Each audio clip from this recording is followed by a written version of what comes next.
We're almost out. We're almost out. Streaming. That's why we trying to get involved in this industry because this whole yeah I It's can't my do whole that. office. Yeah, I can't walk around with the office by me. So yeah, guys, I'm here with I'm gonna let these guys introduce themselves. We got Dr. Gerald over here. We got Dr. Blue. They're not doctors, but they doctors. So yeah, go ahead and introduce yourself, to the good people of the world.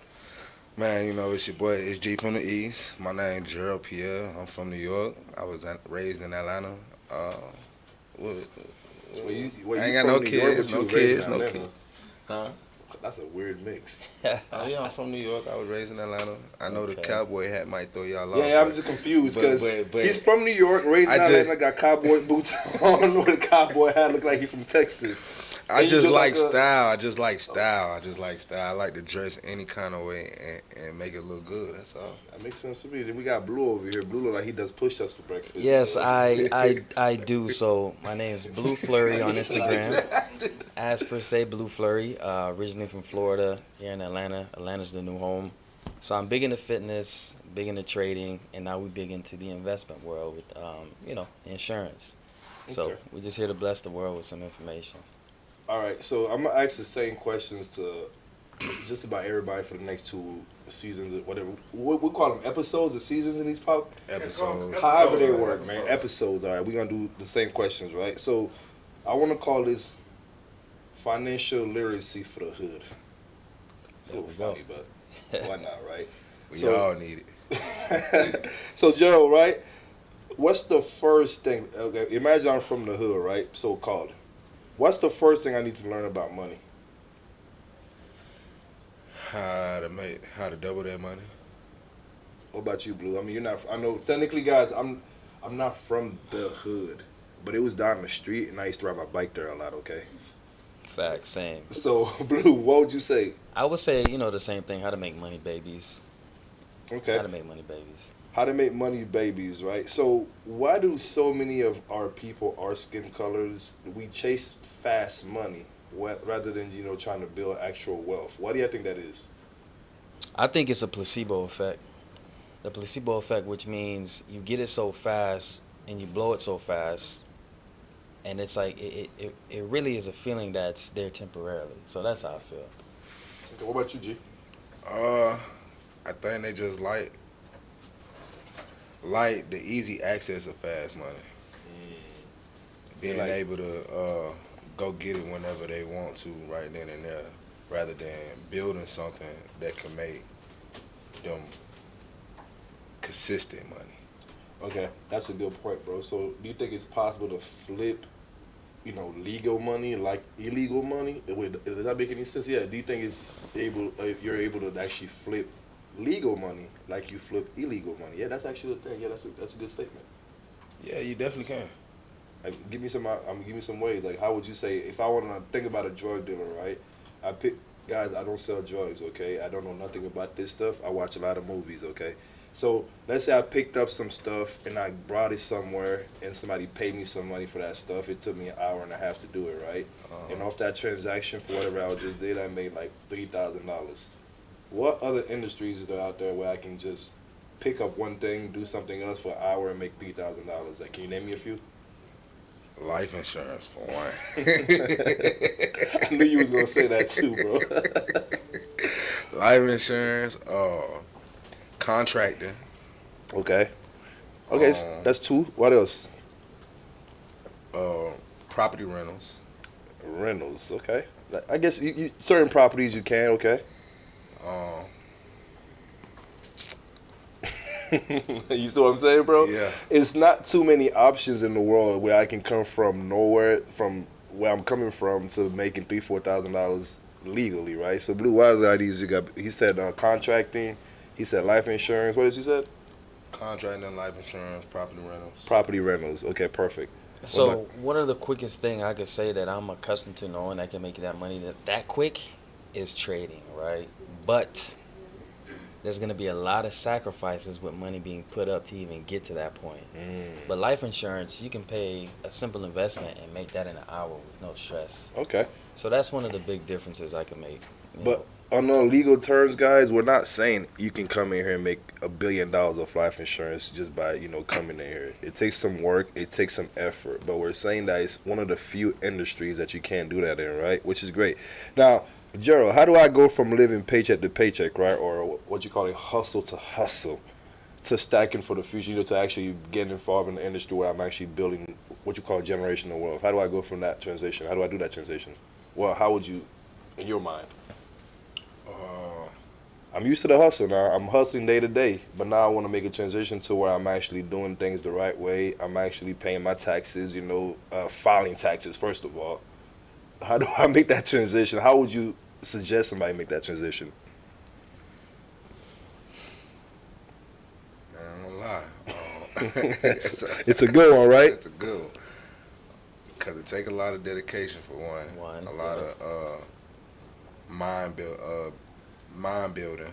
You gotta build your mindset for it. You can't just expect it to just happen overnight. You gotta really prepare yourself for it. So Okay, you said mindset, right? A lot of guys, especially watching this show, I mean, especially we're in Atlanta, guys. A lot of people have this what you call hood rich mindset, right? Okay, perfect. You can be hood rich, but my thing, I feel like that mindset sometimes it holds you back in life, right? I'm not gonna say it does or it doesn't. It's my personal opinion, but how do you feel like that mindset affects somebody's, upbringing, not even upbringing, or how they perform in life overall? That mindset of being hood rich or wanting to be hood rich. it stops them from it makes them close minded. Honestly, they close their mind off to a lot of other revenues that could form them that same income without having to be hood rich. Yeah, that's a good one. I like it. Anything you want to add to that, Blue? Yeah, going back to the question you asked before, how do you mitigate going hustle to hustle? There's one thing I've learned: you want to invest and learn a new skill set or a new trade to get yourself out of that mindset of being hustle to hustle. Just got to make more money, guys. You know what I mean? So, But if I'm hustling, not making, let's say I'm on the streets right now, right, and I'm making $4,000 a week. Every month, that's around $16,000 a month, right? right, It's gonna be hard for me to transition into anything that's gonna be positive to be able to make that same 16,000. that is very true. So how do you have that conversation with that guy? Like, yo, I know you're making $16,000 a week now, doing whatever you're doing illegally, right? But I have an opportunity that I can actually change that. How do you have that? How do you approach somebody with that conversation? Are you tired of looking over your shoulder? Ooh, I like that one. Are you tired of waking up every day wondering if you got to worry about the police knocking on your door? That's true. Or the next man down the street trying to come take over your. Exactly. Are you worried about putting yourself in environments that could potentially end up either you getting yourself robbed, going to jail, or getting yourself taken from your family? Yeah, that's a good one right there too. So with that being said, right, there is a statement that people say. A lot of people like, I'm broke, I ain't got it.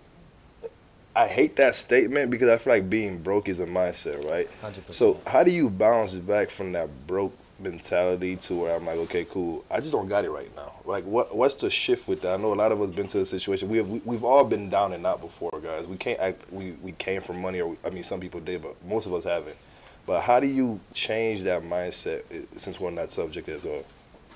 Honesty, the best way to change that mindset is change the people you around. Because the people you around are supposed to be able to pull you out of that mindset. Because it's not a mindset that you could just off rip pull yourself out of. Okay. You definitely take some support, some people around you to help you realize your worth and help you realize that it's just a temporary thing. Yeah. Get up, knuck up, and go get it. Yeah. And I agree. And I feel like even with this day and age, social media, you can find mentors and people to follow that you yearn to be just by following them. Like, at a point in time, I made a whole new Instagram and followed everybody that I want to look like. So my stream was literally showing me day traders or entrepreneurs that had millions of dollars, just think, because subconsciously that's what I wanted to see. So you're right. Yeah, there's a guy I just talked to earlier. He said that, remember Ty guy? He said the ABCs of life are your associations, the books you read, and the conferences you attend. He said he's actually a multi-millionaire. He owns a few restaurants, a few nail salons. He said if I hang out with a bunch of little young persons who they go into the club all the time, they're partying, they drinking, that's most likely what I'm gonna end up doing myself. But if I'm hanging out with a bunch of wealthy people, right, who have assets, who have businesses, who have investments, most likely I'm gonna be going towards that side of the world too. So that's one big thing I've learned too as well. Talking to different people in this industry. But Gerald, whichever one to answer, right? How do I teach my kids? Like, I don't have kids yet. Do any of y'all have kids? No. Not yet. That's a rich people sport, I guys. got 3 men over here with no kids. That's rare, right? That's very You over rare. 30? Yeah, I'm Yeah. 31. Oh man, it's This a rich is person rare. sport. Yeah. Okay, perfect, right? Yeah, that's great. So, but if I don't come from money, right? When I do have children, how do I teach my children about something that nobody taught to me? It's a great question. I think it starts. I think for me, I think it just starts by just setting the foundation of just how do you make money work for you, right? And learning how to save instead of spending. Because I mean, me growing up, we weren't learned how to really save and put money to work. So you just think like, I got these Jordans and I'm gonna go get them. I'll make the money next week, but it don't work like that.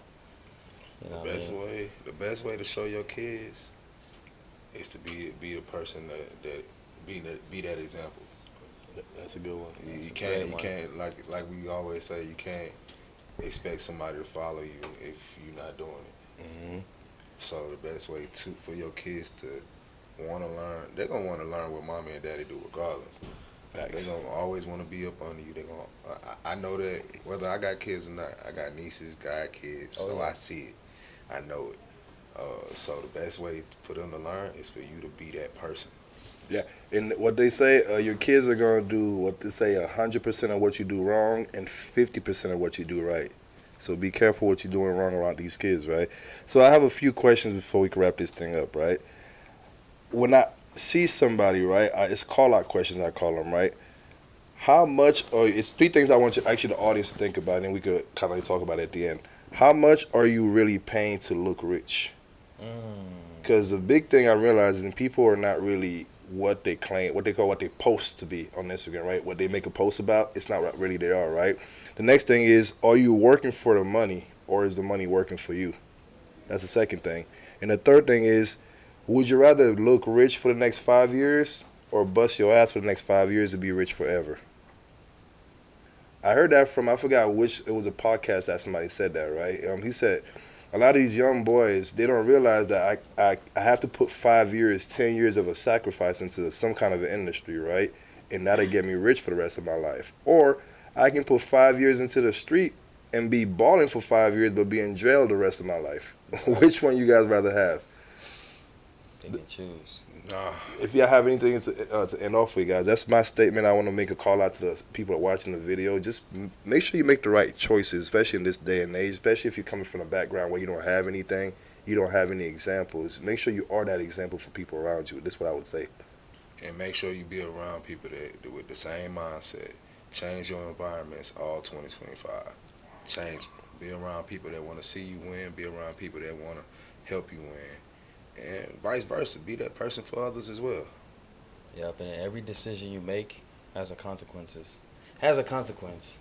So either right or wrong, you got to deal with the fact of what you dealt with that decision. So, just make proper decisions. It ain't got to be great, but as long as you're making a step towards something positive, that decision will always show you the right light. So that's what I would say. Definitely. Well, I appreciate y'all fellas a lot for stopping by the office today. And it's a wrap, guys. Episode 2 is in the books.